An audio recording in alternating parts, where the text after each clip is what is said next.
I understand they won. If you watch that football game, Tua struggled quite a bit. I understand they lost. But if you watch that football game, Marcus Mariota made some nice plays. Good for him. He's awesome. The Steelers lost.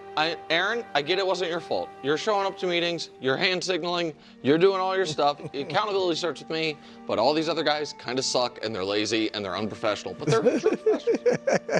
Tyrod Taylor was fine. Jackson Dart, he's green because he was off the mountain. Now he's on the mountain. It's fine. He's a bit of a knucklehead, but it's fine. Gino was fine, bro. Deserves a spot on the mountain. Don't be yelling at Gino. If Shador's on the mountain, Gino can be on the mountain. Row 6. Wow. What a row. That, by the way, I'm fairly certain is not a picture of Jacoby Brissett. However, we'll Who is that? Ryan Tannehill. That's Ryan Tannehill. What? But you know what? What are you going to do? We spent all our editing time on the AI thing. Robots will never let this happen. Now, Human fallibility. Wow.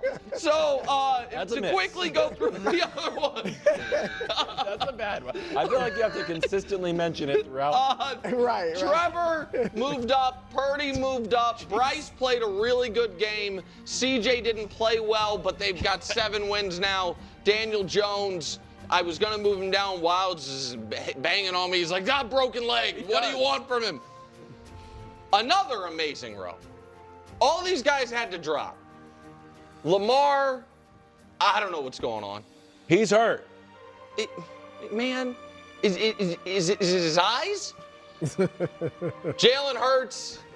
I've never seen a football team where if the star receiver doesn't get the ball, they win. Yeah. And if the star receiver has an awesome game, they lose. I can't figure it out. Right. This is not QB wins mountain. Tough one. Fair is fair. That's fair. Caleb was not good. The mountain is always fair. It was fair to Caleb when he was the 6th best quarterback alive at USC. He's got to get back there one Now day. he's number 1. The NFC. Number 1 in fell. right. When you're playing in the Alamo Bowl, you're 6th best quarterback in the world. Number 1 seed in the NFC, you're in row 5. It's how it works. Respect it. Jared Goff, I thought He played played great. well. I also think there's something wrong with the Lions right now. Goff was maybe the toughest one. And Bo Nix, we didn't talk about it yesterday. And again, the Broncos can't help themselves but play closer games than they should and stare, losses in the face and then win. However, as someone that's watched Bo Nix very carefully his whole pro career, I believe the 2 best games he has played are the last 2 games he played. Yeah. I know the pick to Bobby Wagner was terrible, but I thought he played well in that game. Played really well against Chiefs. Ferris Ferry moves up, and again, if you're just joining us, that is not Jacoby Brissett beneath him. Row 4. Jordan Love moves up. The Bake Show back on the running track moves up. Justin Herbert, with his broken left hand and S talking to Max Crosby, he moves up. Sam Darnold again. They won 26-0. They didn't need him to do much. I thought he had a shaky game, and other guys deserve those spots. It's hard to penalize him too much because they were playing Max Brosmer, and they didn't really need a safety would have just won the game. But still, that's that row. This might be the most star-studded row 3 in the history of the mountain. In fact, it's not might be, it is. Row 3. Mahomes. It pained me to move Patrick Mahomes down after that game on Thanksgiving. I thought he was an A+. However, while it's not QB wins mountain, it's a game they had to have, they lost. There were other guys that had the argument to move up. So even though I thought Patrick was a 9.8 out of 10, he drops. Josh Allen almost dropped.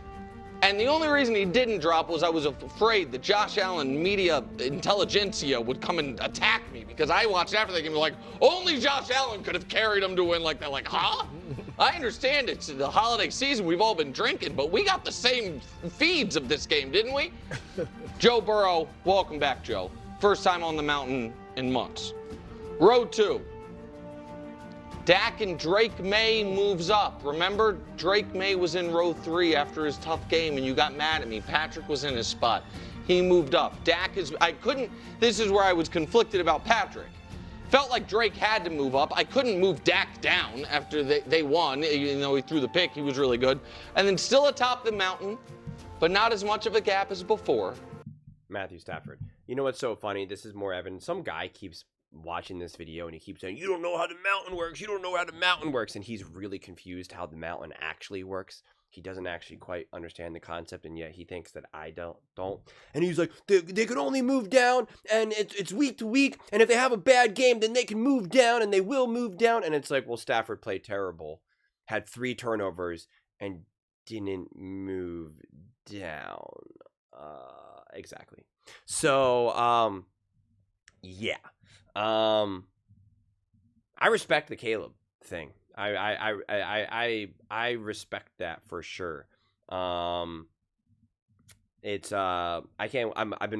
to see if First Things First does a clip of that. If not, then hopefully, I saw the Herd did it, but it was on like a Herdline News thing where like I'd been saying this whole season long that they're leaving a lot of points on the board, and a lot of it is because of Caleb.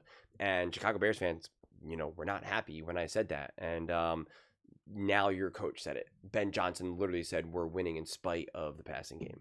So, I feel validated. And again, I think Caleb has been playing really good this season, but like not great.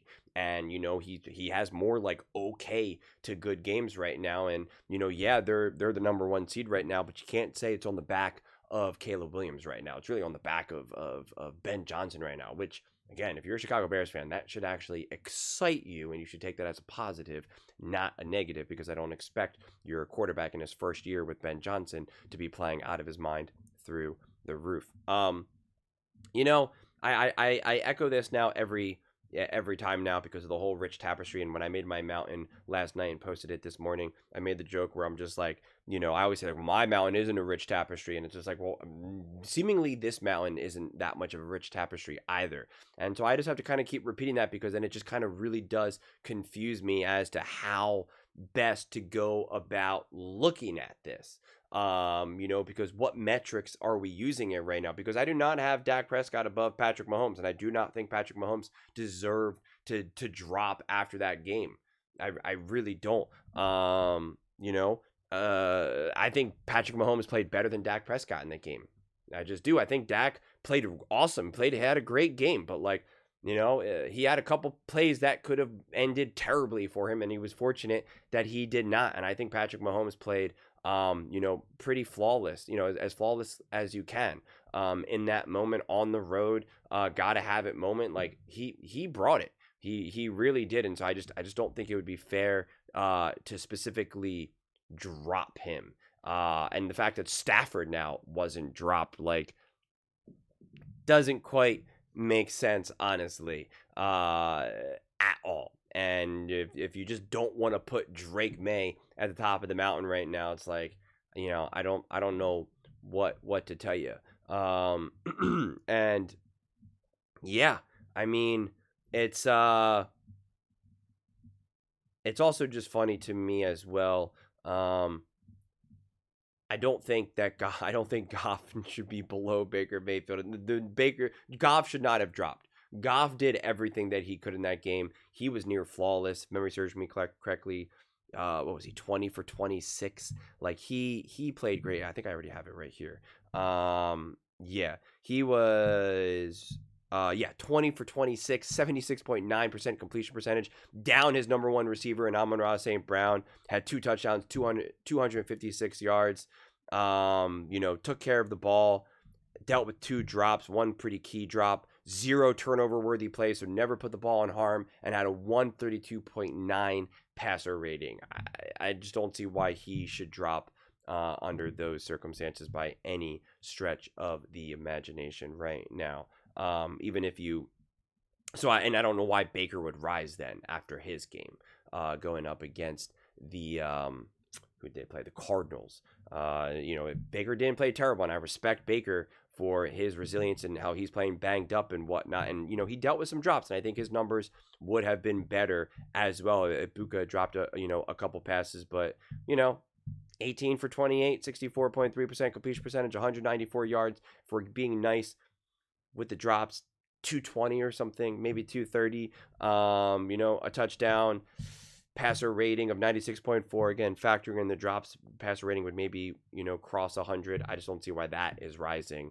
But then losing to a great defense, losing your receiver, Amon-Ra St. Brown, playing a near flawless game, Jared Goff, why would he move down? Doesn't make any sense to me. Really does not make any sense to me. And yeah, I mean, I don't know. It's Mariota played awesome that game. Mariota played great. Mariota is another quarterback who seemingly, if you give him the right team, the right spot, and the right coaching staff, he can have the Sam Darnold, the Baker Mayfield, the Mac Jones, the Daniel Jones, where you're just like, all right, I guess this guy can be a quarterback in the NFL. I was wildly impressed with Mariota in that game against the Broncos. That was an awesome game. But my problem with having Shedeur right there is because right now Shedeur is not on the level of Jackson Dart. He is not on the level of Marcus Mariota. He is not on the level of Tua Tagovailoa. Like, he is not on that level right now by any stretch of the imagination. I get it. You just have to push, put players, together to make the mountain work. But it's just like, not quite. Could he change that going up against the Titans? For sure. They're a pretty terrible team. So it's given to him on a silver platter for sure. But yeah, I don't think this mountain right now, if we're really letting go of the whole rich tapestry mentality of it all, then I think it makes a little bit more sense. I'm curious how you guys feel if a player can move up or down multiple spots, if they can only move up one or move down one in any given moment. I'd like to know how you feel about that. If that's if Nick does that or he doesn't do that. And also, if you lose to the Carolina Panthers and have 3 turnovers, why that's not enough to move down. But Patrick Mahomes' game, where he plays great, he has to move down. Like, that's where you're like, what? How does this mountain actually work?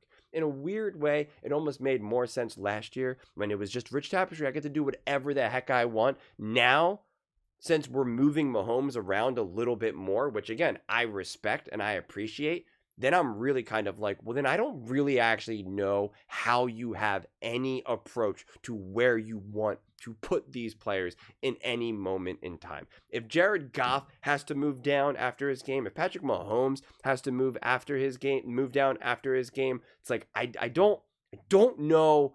I don't quite know how to make sense of that. It just does not actually really make a whole lot of sense to me. But those are just my thoughts. I'd absolutely love to hear yours. What do you guys all think about Nick's quarterback tiers? What's your biggest issues with it? Where do you think they should all be ranked? Up, down? How do you actually define the rules of this mountain right now? How do you think it's actually approached the rich tapestry? How much you can move in any given moment? What causes you to actually move down versus causes you to move up? CJ Stroud plays okay, he moves up. Patrick Mahomes plays unbelievable, he moves down. Drake May plays great against a terrible team, he moves up. Like, it's just it's all fascinating to me. But let me know your thoughts in the comments below. I read every single comment, so whether you agree with me or disagree with me, either way, let's get in some discussions, let's get in some fights, but ultimately, let's just have some fun. And please do consider subscribing. We are building an amazing community here, and I absolutely love to see you part of it. I want to build something that we all generally feel connected to, something that we're really excited to be part of. I think we're well on our way to doing it.